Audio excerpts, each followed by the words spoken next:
It's this combination of vague location descriptions and the secretive nature of the conflict that can allow us to be very receptive to an Animorphs fantasy. It's easily adaptable to the make-believes of young children, where the Yeerkpool could easily be under our feet and an entrance hiding in the playground, and the bird on the power line might be an Animorph scoping the area out, and that really nice teacher might be a robot disguised by a hologram. And for some of us, myself included, it's a fantasy that's very hard to turn off, thanks to the effects of psychogeography. Like the McDonald's example I gave, the mere act of observing anything can cause our brains to make a connection, and therefore your brain might bring up Animorphs in relation to a thing you saw almost by instinct.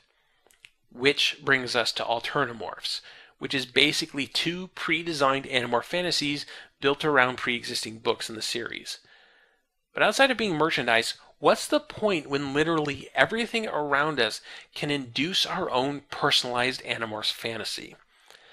It's the same distinction between the flaneur and the tourist.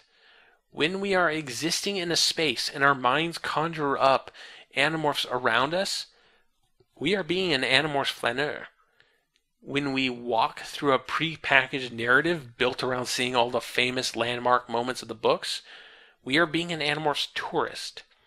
It's the difference between observing Animorphs and gawking at Animorphs. Being a tourist does Animorphs no favors. And now we end this walk. But there are others to be taken. Oh, and watch out for the Yeti. I'm sorry, I should probably explain. I rented this really dangerous metatextual Yeti for a joke, but it seems to have escaped its cage, and yeah, never mind. It'll be fine.